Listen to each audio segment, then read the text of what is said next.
हमारी अमेजिंग आंखें इस खूबसूरत दुनिया को देखने में हमारी मदद करती हैं। लेकिन आओ आज देखते हैं कि हमारी आंखें कैसे दिखती हैं अंदर से, उसके पार्ट्स क्या क्या हैं और उनके फंक्शंस क्या क्या हैं। तो अगर मैं इस चेहरे को छुपा दूं तो तुम्हें आंख कुछ ऐसी दिखने वाली है, एक बॉल के शेप में, और इसे हम बुलाते हैं आई बॉल। अब अगर इसे मैं साइड से देखूं तो मुझे कुछ ऐसा दिखने वाला है आंख। हाँ, ये हो गया बॉल वाला पार्ट, ये हो गया कलर्ड वाला पार्ट, और इसके ऊपर आंख ये थोड़ी उभरी होती है बाहर के साइड में, थोड़ी कॉन्वेक्स शेप की होती है। अब मैंने इसे थोड़ा ट्रांसपेरेंट कर दिया है ताकि हमें इसके अंदर की चीजें दिख सकें। अब हम बात करते हैं इस कलर्ड वाले पोर्शन के बारे में। तो इसे हम बुलाते हैं आइरिस।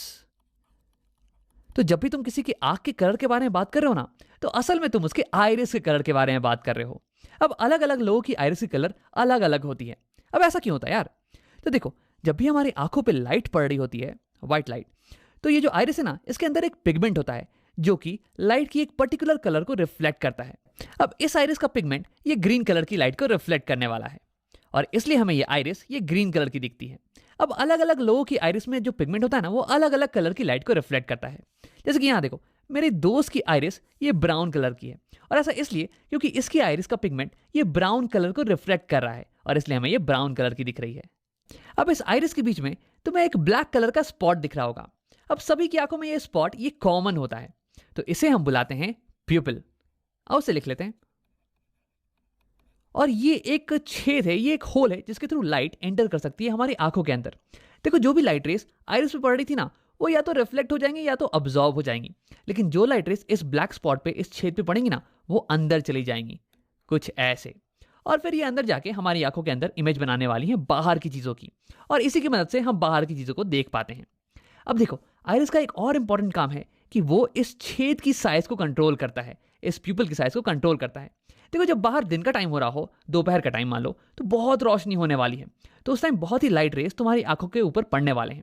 अब अगर बहुत सारी लाइट रेस तुम्हारी आंखों के अंदर एंटर कर गए, तो वो आंखों के सेल्स को बर्न कर सकते हैं, उन्हें डैमेज पहुंचा सकते हैं। तो इससे बचाने के लिए आइरिस दिन के टाइम ये प्यूपिल को छोटा कर देता है, कुछ ऐसे, ताकि कम लाइट रेस हमारी आंखों के अंदर जाएं और फिर भी हम अच्छे से देख पाएं बाहर की चीजों को। लेकिन शाम के समय जब बाहर की रोशनी बहुत ही कम हो, तब तो हमें ज्यादा रोशनी चाहिए होती है बाहर की चीजों को देखने के लिए। तो उस टाइम आइरिस इस छेद को, इस प्यूपिल को बड़ा कर देता है, कुछ ऐसे, ताकि अब ज्यादा लाइट रेस हमारी आंखों के अंदर जाएं और हम बाहर की चीजों को क्लियरली देख पाएं। तो यानी कि हमारी आइरिस ये खिड़की पे लगे हुए पर्दे की तरह काम करती है। जब बाहर दोपहर का समय हो तो तुम पर्दे को ऑलमोस्ट पूरा क्लोज कर देते हो ताकि बहुत ही कम लाइट रेस अंदर आ पाए, और जब शाम का समय हो तो तुम पर्दे को ऑलमोस्ट पूरा खोल देते हो ताकि ज्यादा रोशनी अंदर आ पाए और तुम चीजों को देख पाओ। अब देखो, यही एक्सपेरिमेंट तुम खुद घर पे भी कर सकते हो। एक डार्क रूम में जाना और फिर शीशे के सामने खड़े होकर अपने प्यूपिल को देखना। देखो, इस समय तुम्हारी प्यूपिल ये बहुत ही बड़ी होगी, लेकिन जैसे ही तुम लाइट को ऑन करोगे ना, तो वैसे ही तुम्हारी प्यूपिल ये छोटी होती चली जाएगी। अब आओ बात करते हैं आई के कुछ और पार्ट्स के बारे में। उसके लिए मैं इस आइरिस को यहाँ पे छुपा देता हूँ। मैंने यहाँ पे आइरिस का क्रॉस सेक्शन बना दिया है। ये ग्रीन वाला पार्ट ये हो गया आइरिस, और ये बीच में जो होल है ये हो गया प्यूपिल। लाइट इसके थ्रू एंटर करेगी और फिर ये मिलने वाली है इस कॉन्वेक्स शेप के लेंस से। ये हो गया हमारी आंखों का लेंस, आई लेंस। देखो, इसका काम है कि इनकमिंग लाइट रेस को फोकस कर देता है इस पीछे वाली सरफेस पे, और फिर यहाँ पे एक क्लियर इमेज बन जाती है। अब देखो, ये बल्ज्ड पोर्शन है, उभरा हुआ पोर्शन, इसे हम बुलाते हैं कॉर्निया।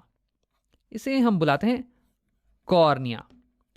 लाइट रे जब हमारी आंखों पे पड़ती हैं तो सबसे पहले ये कॉर्निया से ही मिलती हैं, उसके बाद ही अंदर जाती हैं। अब देखो, कॉर्निया और लेंस के बीच का पोर्शन ये भरा हुआ होता है वाटर से। वैसे 99.9% वाटर होता है, 0.1% कुछ विटामिन और प्रोटीन्स वगैरह होते हैं, और इस पोर्शन को हम बुलाते हैं aqueous humour. Aqueous humour, aqueous का मतलब हो गया वाटरी, क्योंकि ये मैक्सिमम वाटर का ही तो बना हुआ है। अब देखो, कॉर्निया और ये लेंस ये दोनों ही कॉन्वेक्स शेप की हैं, तो ये दोनों मिलके हमारी आंखों की कन्वर्जिंग लेंस सिस्टम बनाती हैं। ये दोनों मिलके इनकमिंग रेस को कन्वर्ज करती हैं ताकि कि एक शार्प इमेज हमें इस पीछे वाले सरफेस पे मिल जाए। अब देखो, मैक्सिमम रिफ्रैक्शन ये कॉर्निया पे ही होता है, क्योंकि जो लाइट रेस एंटर कर रही है ना, वो एयर से आ रही हैं, और फिर कॉर्निया के बाद में वाटर का सिस्टम। तो यानी कि यहाँ पे maximum change in refractive index होता है, और इसलिए लाइट की मैक्सिमम बेंडिंग ये कॉर्निया के ऊपर ही होती है। उसके बाद लाइट रेस प्यूपिल के थ्रू लेंस पे हिट करती हैं। अब लेंस जो है ना, ये हल्का एडजस्टमेंट प्रोवाइड करता है इन लाइट रेस को, ताकि ये लाइट रेस कंप्लीटली फोकस हो जाए इस पीछे वाले सरफेस के ऊपर ही, और यहीं पे एक फोकस्ड इमेज हमें मिले। अब देखो, इस पीछे वाले सरफेस को इसे हम बुलाते हैं रेटिना। अब अगर इस रेटिना के ऊपर हमें एक फोकस इमेज मिले ना, तो हम उसे क्लियरली देख पाएंगे, उसे क्लियरली रीड कर पाएंगे। लेकिन अगर एक फोकस इमेज नहीं मिल रही है तो हमें बाहर की चीजें धुंधली नजर आने वाली हैं। तो यानी कि रेटिना ये एक स्क्रीन की तरह काम करता है, एक पर्दे की तरह, जिसपे कि इमेज बन सके। अब देखो, तुम ये सोच रहे होगे कि अगर इस पे इमेज बन जाए तो हम इसे कैसे देख पाते हैं। तो ऐसा इसलिए क्योंकि रेटिना जो है ना, ये लाइट सेंसिटिव सेल्स से बना हुआ है। यानी कि उस पे अगर इन सेल्स पे अगर लाइट पड़े तो ये सेल्स एक्टिवेट हो जाते हैं, ये लाइट को फिर इलेक्ट्रिकल सिग्नल्स में कन्वर्ट कर देते हैं। और फिर यहाँ पे क्या होता है, रेटिना पे कुछ नर्व्स होती हैं, ऑप्टिक नर्व्स, जो कि इन सिग्नल्स को, इलेक्ट्रिकल सिग्नल्स को ले जाती हैं हमारे ब्रेन के पास। और हमारा ब्रेन ये कंस्ट्रक्ट कर लेता है कि ये इमेज कैसी होने वाली है, और फिर हमें बताता है कि बाहर की दुनिया कैसी दिख रही है। तो इन नर्व्स को हम बुलाते हैं ऑप्टिक नर्व्स। आओ लिख लेते हैं यहाँ पे। अब देखो, रेटिना और लेंस के बीच का जो पोर्शन है ये भरा हुआ होता है एक जेली लाइक मटेरियल से। इसे हम बुलाते हैं विट्रस ह्यूमर। विट्रस का मतलब हो गया ग्लासी। अब ये ग्लास की तरह कठोर तो नहीं, बल्कि ग्लास की तरह ट्रांसपेरेंट जरूर है, ताकि लाइट इससे पास कर सके।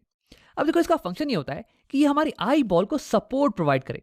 अब अगर विट्रस ह्यूमर नहीं होता तो आई बॉल ये स्फेरिकल तो नहीं रह पाती, ये तो पिचक जाती ना।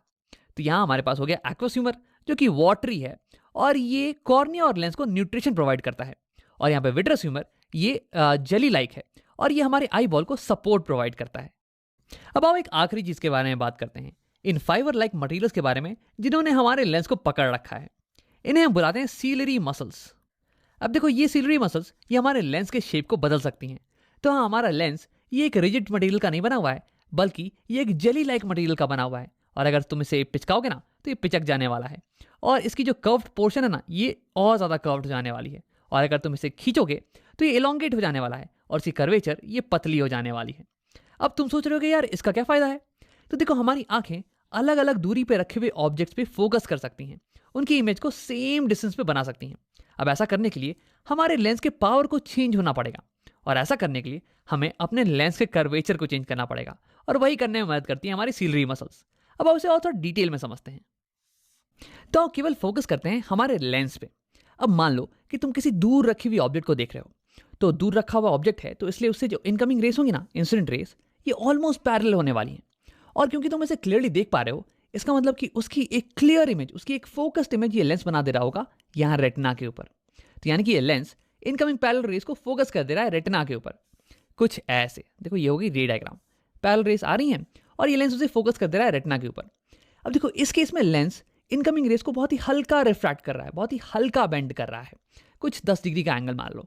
यानी कि इस केस में required power of the lens ये थोड़ी कम होने वाली है। लेकिन अब अगर ऑब्जेक्ट ये तुम्हारी आंखों के पास आ जाए, कहीं यहाँ पे, तो देखो इस केस में जो रेस आ रही होंगी ना तुम्हारी आंखों पे, ये तो डाइवर्जेंट रेस होने वाली हैं यार, ये तो पैरेलल नहीं होने वाली हैं। लेकिन देखो, अगर अभी भी तुम पास रखी हुई ऑब्जेक्ट को क्लियरली देख पा रहे हो, इसका मतलब इस ऑब्जेक्ट की भी इमेज बिल्कुल यहीं पे बन रही होगी। तो यानी कि रिफ्रैक्टेड रेस ये तो बिल्कुल ऐसे ही दिखने वाली हैं।